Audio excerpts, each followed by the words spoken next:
From cheers of the fans to the crack of the bat, learn it all from Jimbo, Gabe, Mike, and Matt. Giving thoughts on all public teams, whether times are boom or if they are lean. Hero players that you should know, not only the good things, highs and the lows. Here it is, we're ready to go. Please enjoy the podcast on with the show.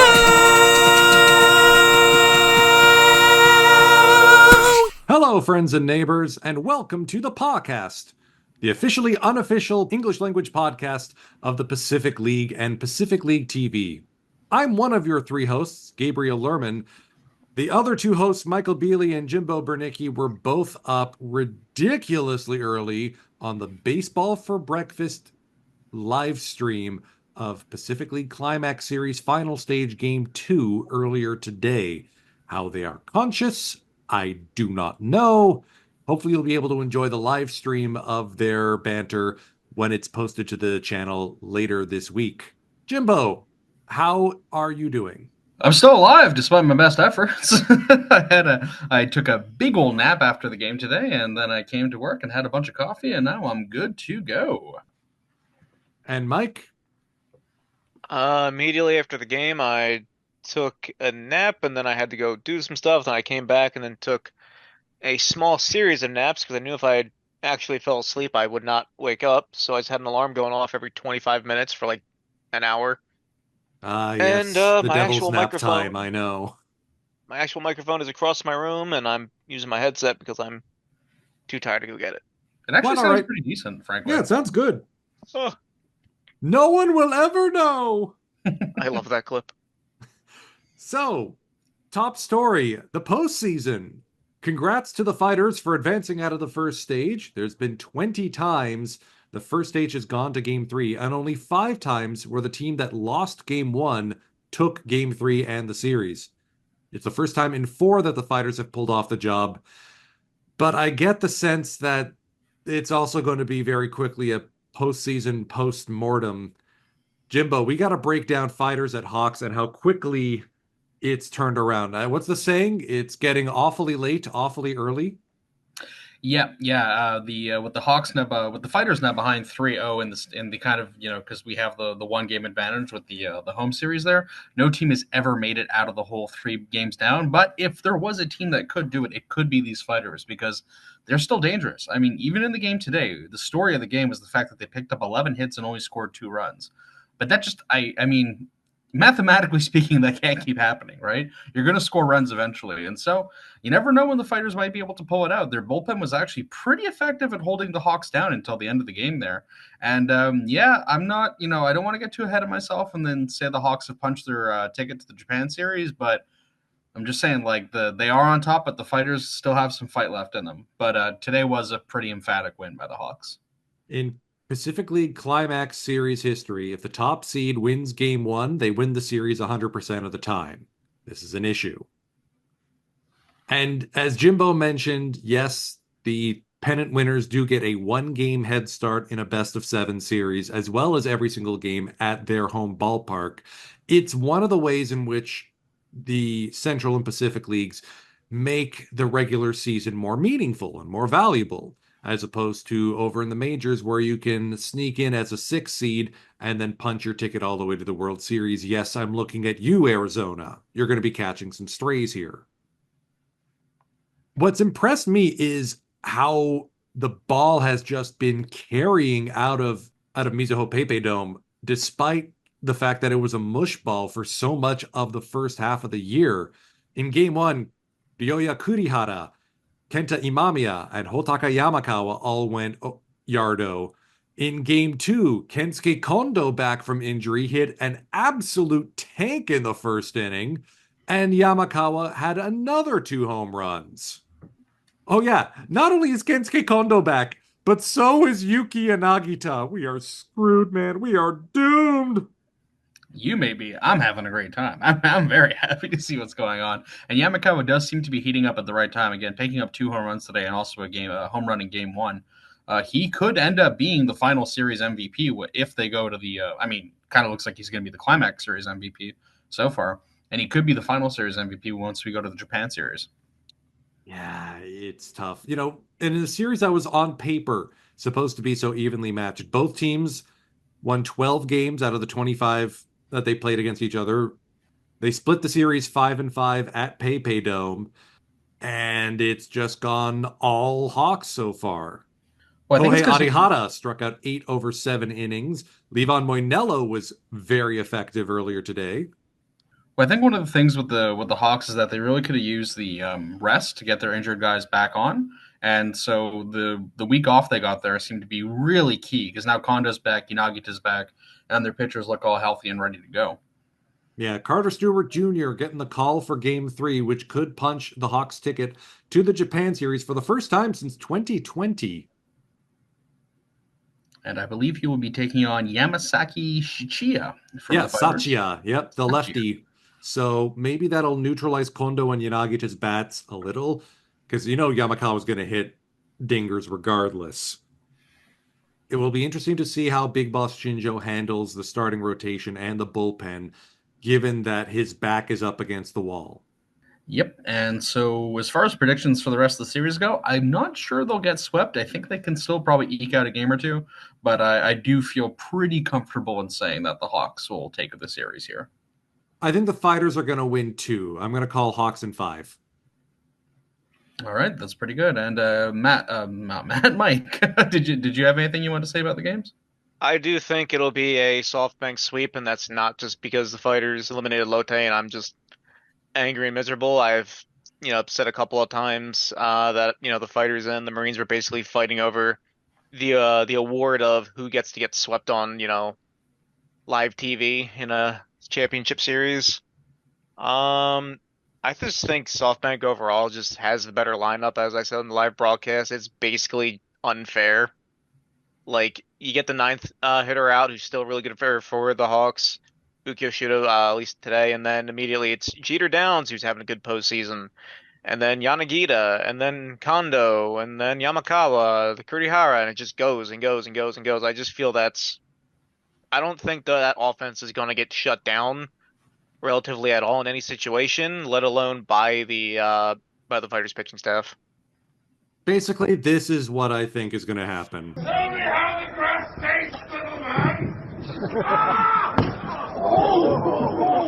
That scared me. I thought something bad was happening to my computer. Yeah, I thought I got sucked into like a Discord call real quick, and I was like, huh?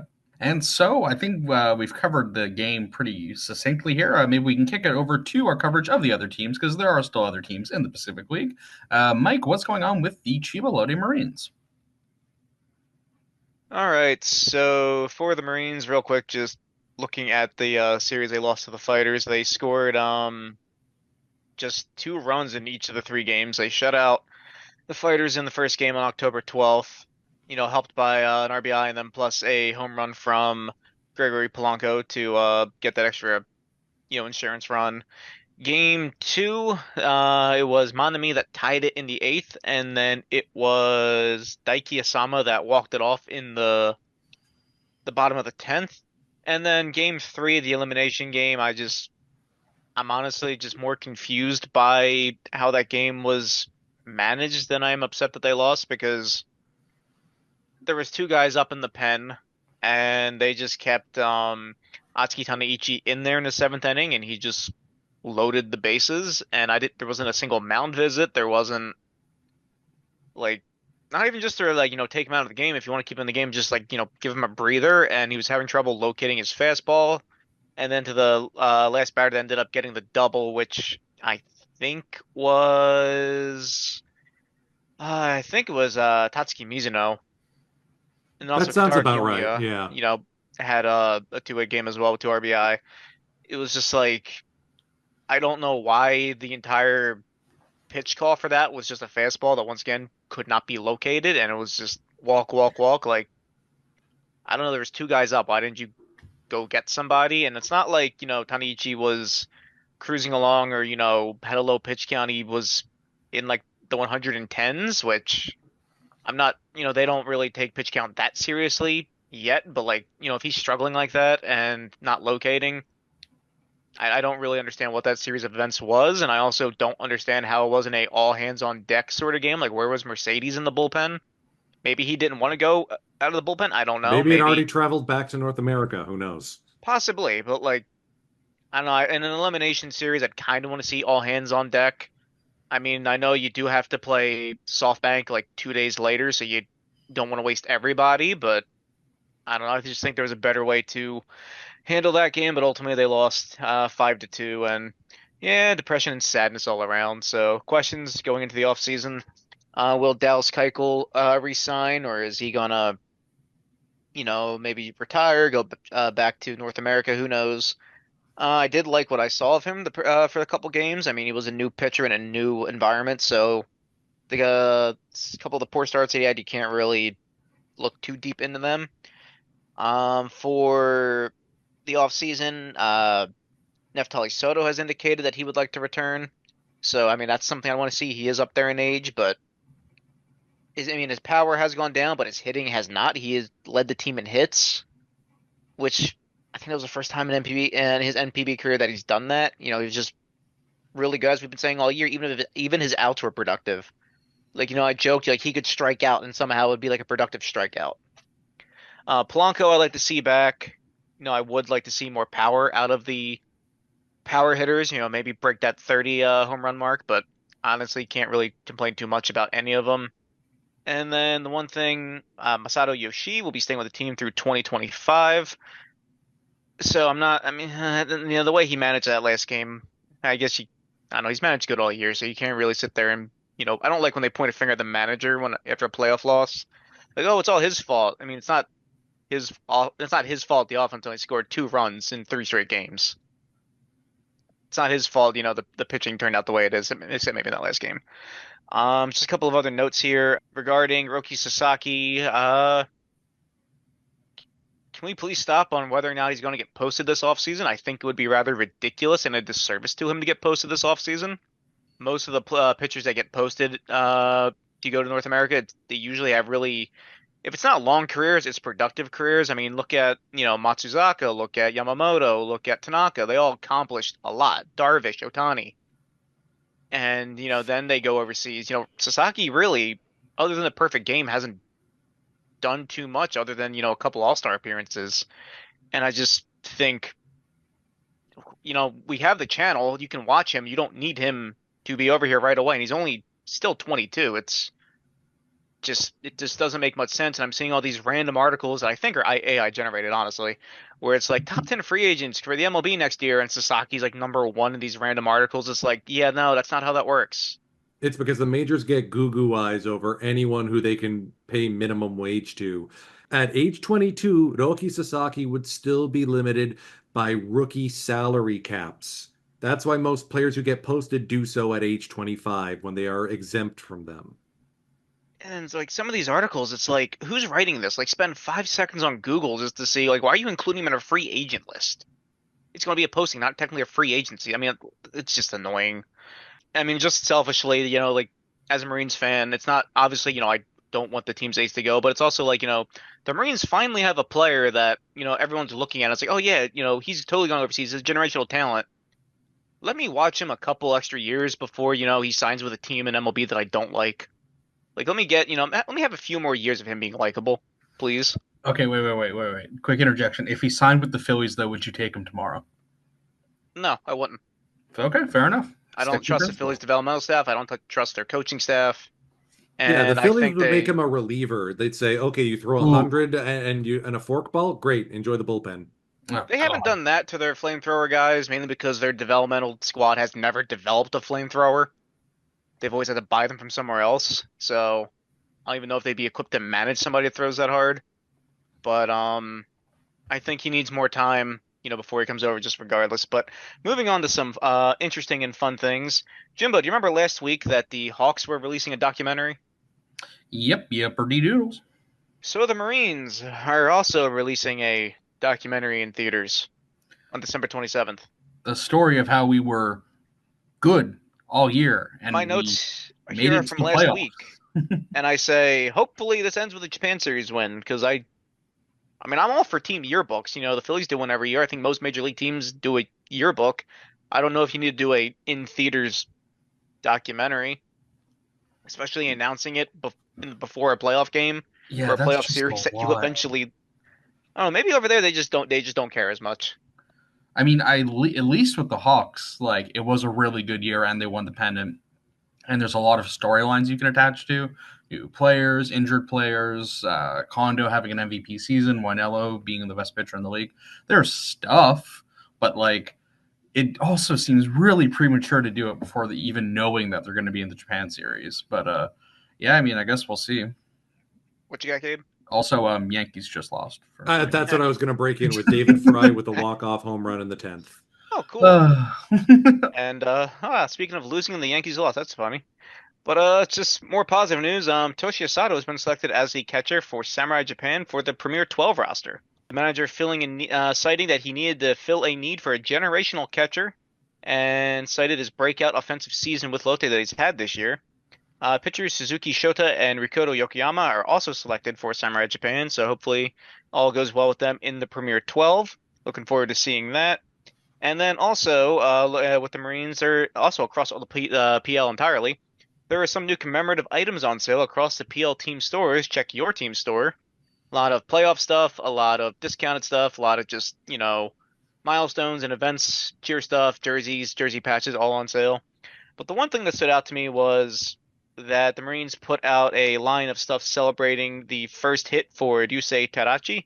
And of course, NPB, they will, if there's a reason to sell a cheer towel, they will find it.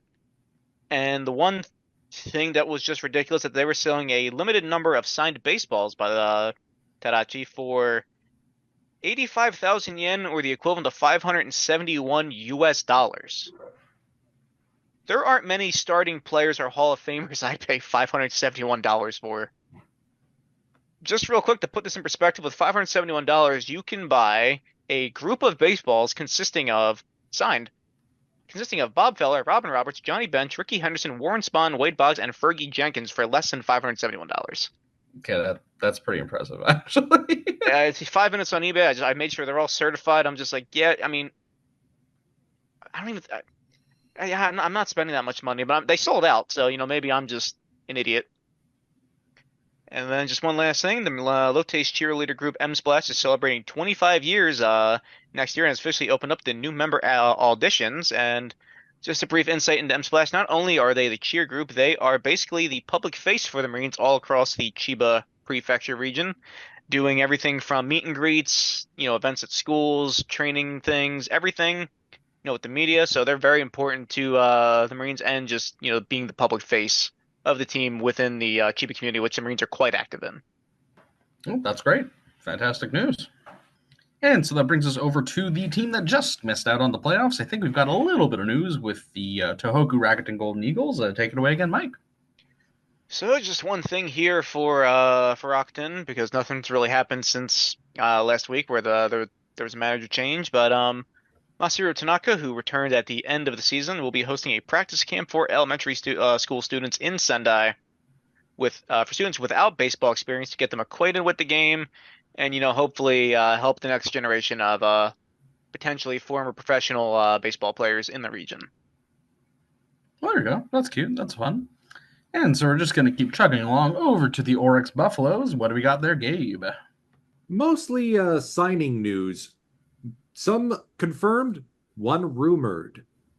Fullcount.jp with the scoop here. The Oryx Buffaloes GM confirmed today that their foreign pitching staff will all be returning for 2025. That's left-handed starter Anderson Espinoza, midseason acquisition right-handed reliever Luis Perdomo, who still pitched to a sub-1 ERA, and their closer Andres Machado.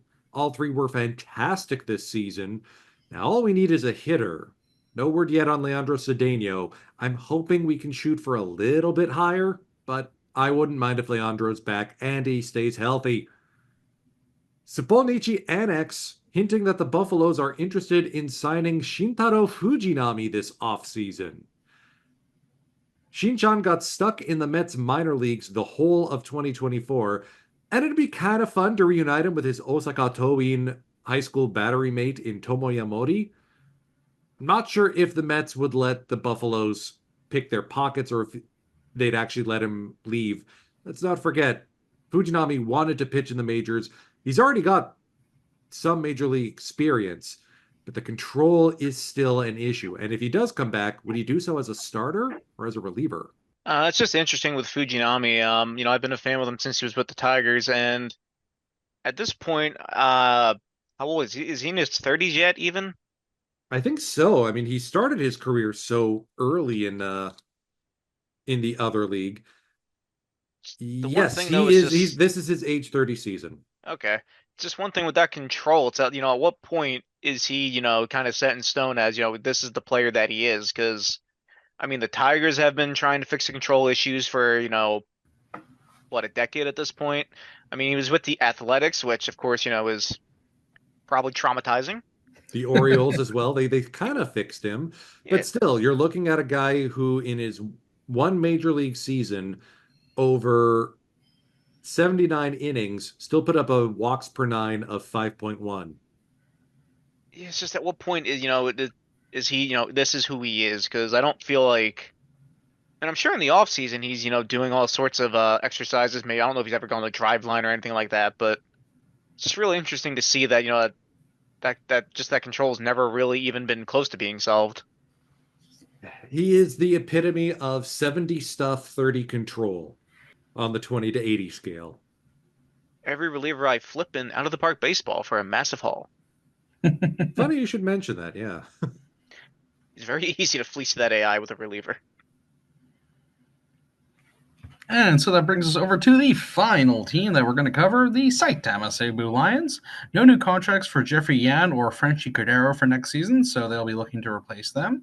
And also new fielding coach, Toshihisa Nishi, the former Golden Glove winner from his playing days with the Giants. So, fielding's not really an issue for the Lions, but I guess they needed a new coach, and sure, why not? That works for him.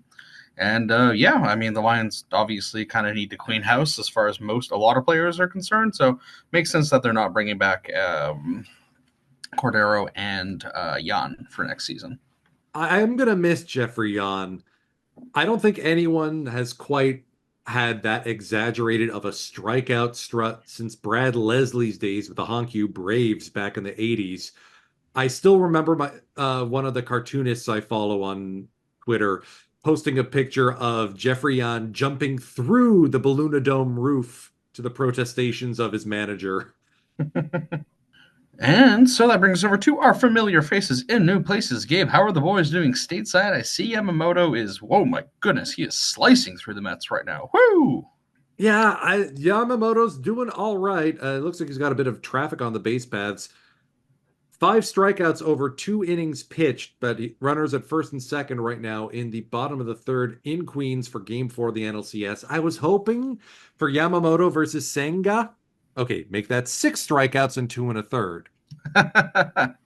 But maybe that could be a Game 7 matchup if that series goes long. That'd be nice. Former Oryx Buffalo and current Boston Red Sox Masataka Yoshida went for shoulder surgery earlier this week to repair a tear in his right labrum. He should be ready for opening day. Yoshida only had 108 games played because he was also dealing with some hand issues. He slashed 280, 349, 415 with 10 home runs. So, only a couple points off the batting average from where he was with the Buffaloes. Maybe at the end of this 5-year deal, he could make a return. Be nice. Yeah, no, for sure. It'd be nice to see him back. All right, so question of the day. Who do you want to see face against the Hawks in the Japan series if it does go to the Hawks? So I think the question applies either way. Who would you like to see make it out of the CL?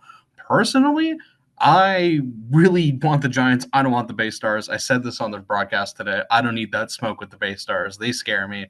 They've got way too much momentum. They've got a vibe going on about them. The Giants seem like they're kind of struggling right now, and I just love the idea of Giants Hawks. I think that's the marquee matchup you kind of root for every year. But yeah, we already had it back in 2019 and 2020. Snore. Yeah, let's go. Do it again. Woo!